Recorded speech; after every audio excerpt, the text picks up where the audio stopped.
Este es el tercer capítulo de la vida del apóstol Pablo y hoy consideramos a Pablo como el estudiante de las Escrituras. En Hechos 22:3 nos dice: yo de cierto soy judío, nacido en Tarso de Cilicia, pero criado en esta ciudad, instruido a los pies de Gamaliel, estrictamente conforme a la ley de nuestros padres, celoso de Dios, como hoy lo sois todos vosotros. En su discurso de defensa ante el pueblo, Pablo nos deja entrever algunos detalles muy significativos de sus años de estudiante de las Sagradas Escrituras hebreas. Vamos a meditar a continuación en la enseñanza espiritual que recibió Pablo, espiritual e intelectual. Primeramente nos preguntamos, ¿dónde estudió Pablo? Pablo cursó sus estudios religiosos en la ciudad de Jerusalén. Esta era la meca del saber rabínico. Allí estaban los mejores rabinos y las mejores escuelas de religión. Además, la ciudad entera y sus parajes eran un libro de historia religiosa abierto ante los ojos inquiridores de los estudiantes. En Jerusalén habían hablado los profetas de Dios. Allí ministraban los sacerdotes escogidos por el Señor y desde allí habían gobernado los reyes ungidos del país. Jerusalén era la ciudad de Dios.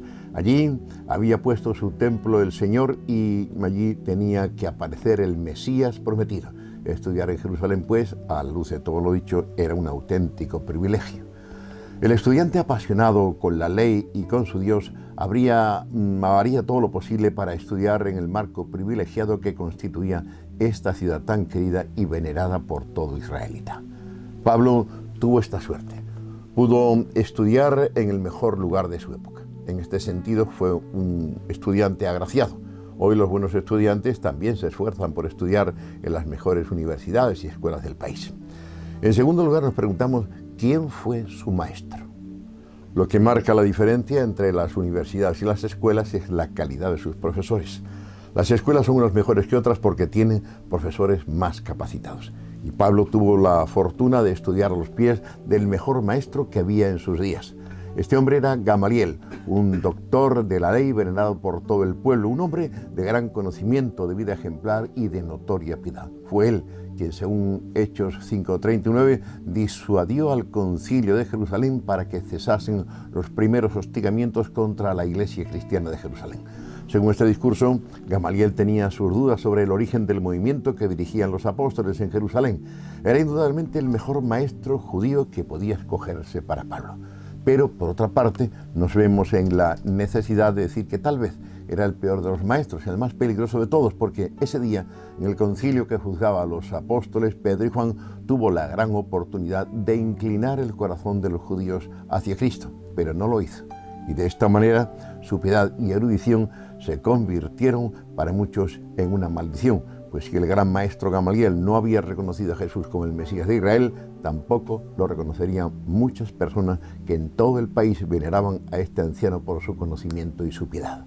Esta es la tragedia de Gamaliel. Se puede ser sabio, bondadoso, prudente, piadoso y tolerante al margen de Cristo. Y con todas estas virtudes, pero sin Cristo, se está condenado. Se puede ser una lumbrera y una persona de categoría al margen de Cristo. Y esto es algo terrible y muy delicado. Para Gamaliel, Jesús no era el Mesías, por eso su influencia sobre sus alumnos fue finalmente trágica y dolorosa, como ocurrió en el caso de la persona de Saulo. Comprendemos ahora por qué Santiago 3:1 dice: hermanos míos, no os hagáis maestros muchos de vosotros, sabiendo que recibiremos mayor condenación. Los maestros como Gamaliel, que no se identifican con Jesús, conducen a sus alumnos a la condenación. La gracia de Dios rescataría a Saulo de este triste final, pero la actitud de Gamaliel hacia Jesús y su enseñanza sobre él contribuyeron a hacer de Pablo ese enemigo rabioso de Jesús y los cristianos. ¿Pretendemos nosotros levantarnos en maestros? Realicemos esa tarea con temor y temblor, pero sobre todo realicémosla estrechamente unidos a Jesús y en plena dependencia de Él. Entonces seremos de bendición para esas personas que pretendemos instruir. En tercer lugar nos preguntamos ¿en qué consistía el estudio de Pablo? El objeto de sus estudios dice que era la ley de los padres, o sea, la ley de Dios.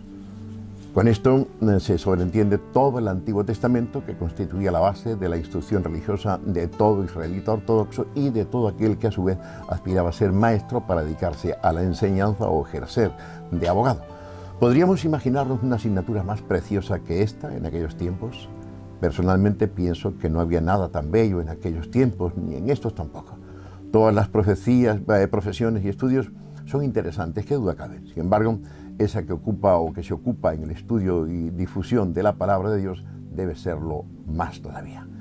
¿Cuánta sabiduría podría sacar Saulo del estudio de los libros proféticos? ¿Cuánto podía aprender de la vida de estos hombres singulares?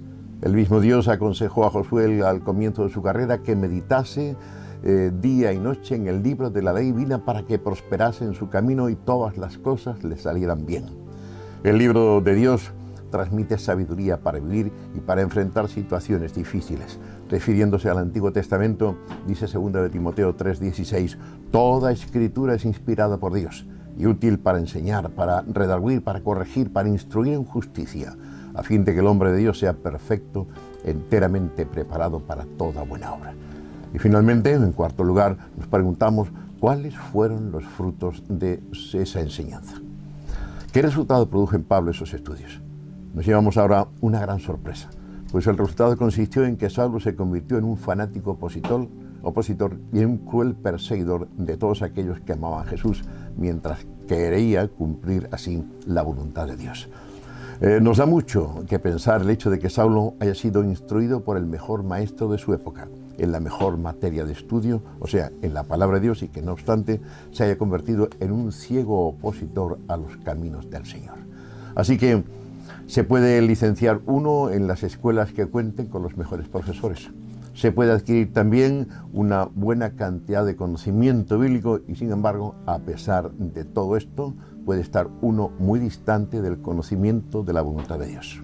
El verdadero conocimiento de la voluntad de Dios viene a nosotros con el toque de la gracia divina. Ahora que nuestros ojos están abiertos por esta gracia, pidámosle a Dios que nuestro estudio de su palabra redunde para nosotros en mayor beneficio que en la vida del joven Saulo de Tarso. Que el estudio de la palabra divina nos haga realmente más dóciles a la voluntad de Dios.